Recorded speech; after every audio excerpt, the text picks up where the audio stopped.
thing for us to understand that preparing for Ramadan is that we cut down on the foods before Ramadan. Cut down on foods, cut down on eating, cut down on the amount that you eat, cut down on habits that you have. Let's say, for example, you have teas, right? Some people get headaches in the beginning of Ramadan. Some people suffer every Ramadan. First 3-4 days headaches. Why? Because they cut down on the teas. Why are you addicted to so much tea and coffee anyway in the first place? Why on earth have you got yourself in the habit? Some people, it's like, oh my God, I've got to have this, pan, or have this chewing gum, or have this other thing that you got. Cut all of that out. I mean, you should cut that out from your life anyway. You shouldn't have anything that makes you so addicted to it that you can't live without it. But cut on that before Ramadan comes. It makes you feel better. If you can get into a habit, because in Ramadan we're going to be eating within a window slot of 4 to 5 hours. If from now you can get yourself prepared for that, it's even better. So you fast some days in Sha'ban. Rasulullah sallallahu alaihi wasallam used to fast half of Sha'ban. Okay? He used to fast half of Sha'ban. So if you want to get yourself into that habit, then get yourself into the habit of fasting from now. If not, at least get into the habit of restricting the number of hours you're eating in, because then the body gets used to, it'll make your life a little bit easier to have that. Now, long term, we want to keep up this habit. The habit of eating a little less and eating every day less, and your body gets used to it, subhanallah, there couldn't be anything better.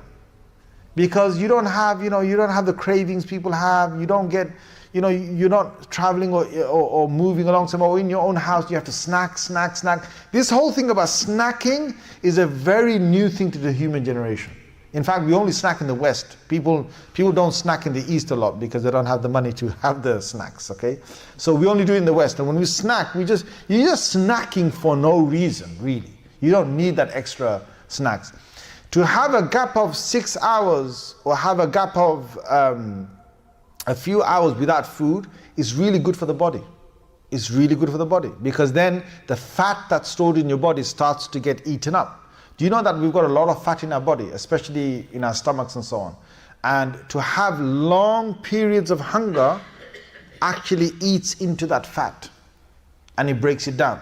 So it's a lot healthy, a lot good, a lot better for us. And you feel a lot more energetic, a lot more sharp when you're eating less and when you're not eating, especially when you're not eating the junk foods or the fried foods or the unhealthy foods. If you cut out that stuff from your life, you feel a lot better. It's better for your health long term. You cut down on your sugars, you cut down on things that turn into sugar. Like, for example, rice. When you have rice, it turns into sugar in your stomach after a while. Your bread, your chapatis, your naans, all those bread that you're having, it turns into sugar afterwards.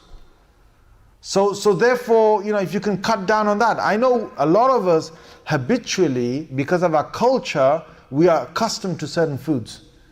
But God did not send us a Moses tablet to the Torah, to the earth, and say, you better eat. Thou shalt eat 3 times a day rice. Thou shalt eat 2 times a day, There's no such thing that's come to us that you must follow your culture. You can change your food habit. You can change your cycle. You can change it to different foods, healthy foods. And you can change to having less food. In fact, the plate size that we have, you can start off by changing the size of the plate. The bigger the plate, it's a thing that your mind tricks you in. Your mind says to you that I've got to have 1 plate of food. So now if you have a big plate, you're going to end up having that big plate. But if you just cut down on the size of the plate, you'll eat less. If you cut it down again, you'll eat less. And some people think, no, I've got to have food 2 or 3 plates full.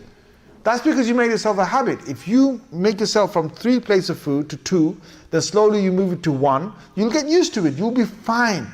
The amount that you cut down on, you will be you'll feel a lot better.